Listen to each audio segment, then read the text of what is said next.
और अब बात राहुल गांधी की। यकीन मानिए कि आज मुझे सबसे कठिन सवाल का जवाब मिल गया है और आज मैं खुद को धन्य मानता हूं कि मैं उस सवाल के जवाब का माध्यम बन रहा हूं जिसका जवाब देश के करीब मतदाता करीब 7 साल से ढूंढ रहे हैं कि राहुल गांधी चुनावी राजनीति में बार बार फेल क्यों हो जाते हैं। कहने का मतलब यह कि पूरी कोशिश के बावजूद बार बार नाकाम क्यों साबित होते हैं। चाहे चुनाव कोई हो, कांग्रेस पर जबरन थोपा हुआ यह युवराज खोटा सिक्का ही साबित हो जाता है।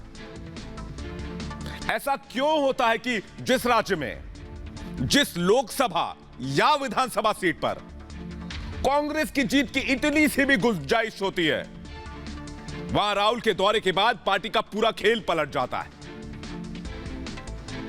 जीतने वाला कांग्रेस प्रत्याशी अचानक तीसरे या चौथे पायदान पर खिसक जाता है। अब तक कांग्रेस के समर्थक हों या फिर उसके विरोधी, हर कोई 136 साल पुरानी पार्टी के हार के लिए राहुल गांधी को ही जिम्मेदार ठहराता है। बिहार चुनावी याद कर लीजिए। कहने का मतलब यह कि राजनीति में उनकी नासमझी पर दोष मढ़े जाते हैं। लेकिन अगर आज मैं आपसे यह कहूं कि राजनीतिक रूप से बार बार फिसड्डी साबित हो रहे राहुल का पूरा दोष नहीं है, तो क्या आप मानेंगे? मैं जानता हूं कि आप में से कई लोग नहीं मानेंगे, क्योंकि सक्रिय राजनीति में राहुल को देखते हुए मुझे, आपको या हम सभी को 17 साल हो चुके हैं और इतने लंबे वक्त में ऐसा कोई मौका नहीं आया जब राहुल ने अपने बयानों के जरिए अपनी राजनीतिक समझदारी की मिसाल पेश ना की हो। मतलब यह कि देश के मतदाताओं को राहुल ने खुद ही अपने बयानों और हरकतों के जरिए यह भरोसा दिलाया कि उसमें देश या कांग्रेस पार्टी की बागडोर संभालने की पात्रता यानी काबिलियत नहीं है।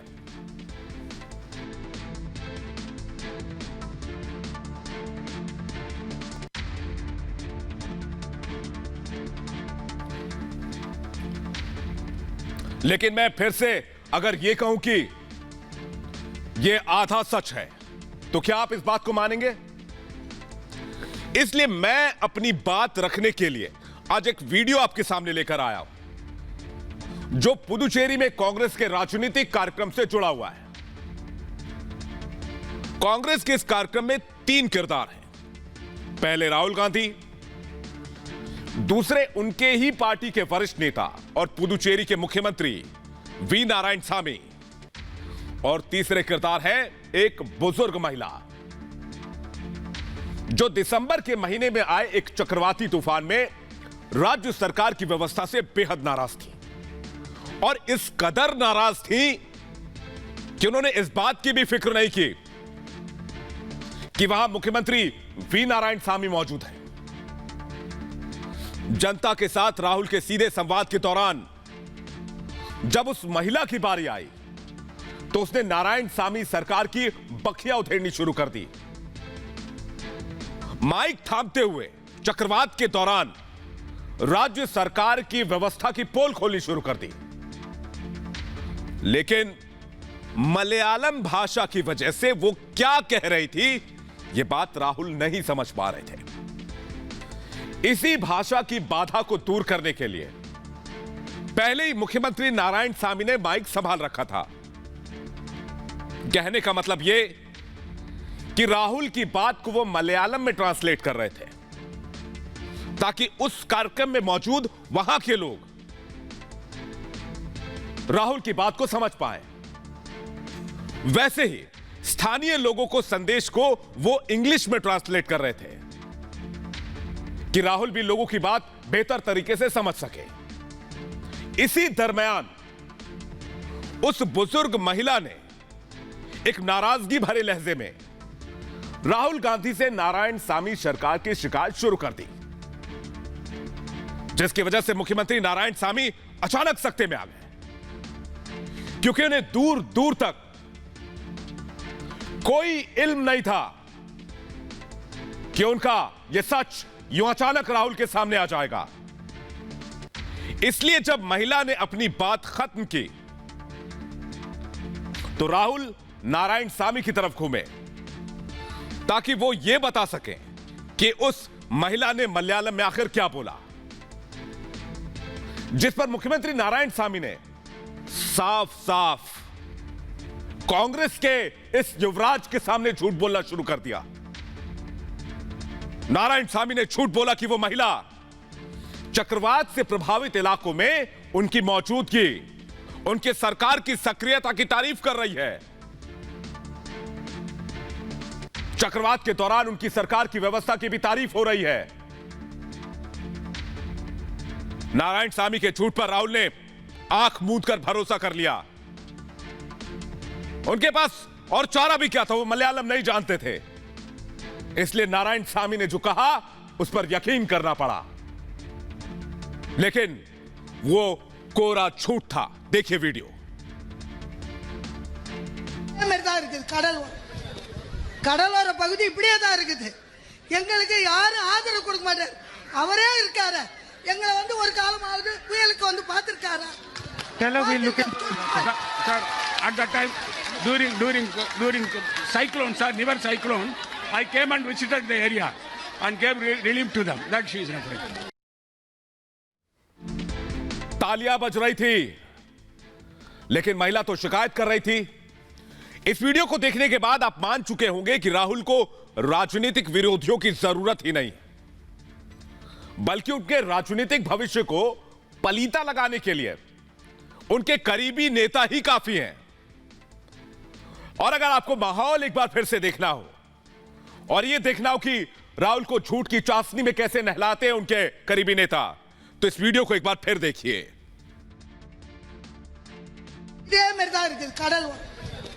கடலோர பகுதி இப்படியே தான் இருக்குது.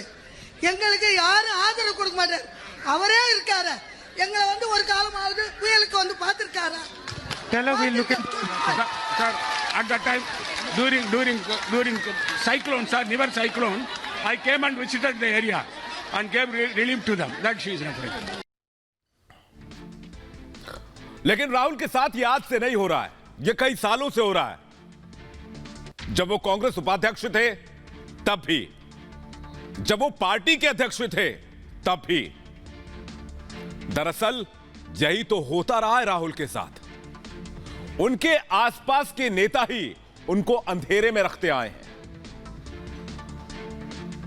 और सच से एक समानांतर दूरी बनाते आए हैं। अपनी राजनीतिक स्वार्थ के लिए उन्होंने कभी भी राहुल को जनता की नब्ज समझने ही नहीं दिया। इसलिए मैं कह रहा हूं कि राहुल की राजनीतिक असफलताओं के पीछे सिर्फ उनकी कमजोरियों को गिनाना गलत है। दरअसल राहुल को राजनीति में खोटा सिक्का साबित करने में उनके करीबी नेताओं ने ही कोई कोर कसर नहीं छोड़ी है। अगर राहुल गांधी को वंशवाद और परिवारवाद के दायरे से बाहर निकालकर वो अपने लिए कोई मकाम बनाना चाहते हैं, तो उन्हें पहले ऐसे करीबी नेताओं से पीछा छुड़ाना बहुत जरूरी है जो उन्हें अब तक अंधेरे में रखते आए हैं। यह बात तो राहुल के करीबी नेताओं की है, लेकिन अब बात करते हैं राहुल की समझ की भी, जिसकी नुमाइश भी कांग्रेस के इसी कार्यक्रम में हुई, जिसकी वजह से राहुल की समझदारी पर एक बार फिर से सवाल उठ रहे हैं। दरअसल 2004 से सांसद होते हुए भी उन्हें यह नहीं पता कि कृषि मंत्रालय की तरह केंद्र में एक मत्स्य पालन मंत्रालय भी है, क्योंकि पुदुचेरी के इसी कार्यक्रम में राहुल ने केंद्र में मत्स्य पालन मंत्रालय की मांग कर दी। जिस पर वो अपनी समझदारी को लेकर एक बार फिर से घिर गए, जिस पर मत्स्य पालन मंत्री गिरिराज सिंह ने तंज किया है। उन्होंने कहा कि राहुल के दिमाग में सिर्फ इटली रहता है।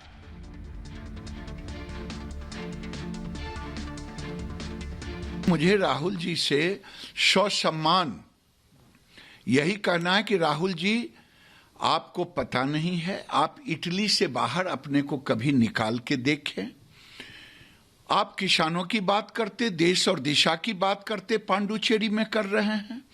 और मुझे आश्चर्य है कि जिस देश का इतने बड़े पार्टी का नेता, उसे मालूम नहीं कि भारत के प्रधानमंत्री 2019 में एक अलग मंत्रालय बनाया फिशरी सेक्टर के लिए, पशुपालन के लिए और डेयरी के लिए, और उसके मंत्री के रूप में मुझे ओथ दिलाया। मैं काम कर रहा हूं, पांडिचेरी में काम चल रहा है, पुडुचेरी में, हर जगह, पूरे देश में पहली बार। लेकिन मुझे दुख तब होता है कि राहुल गांधी इटली से बाहर निकल नहीं पाते।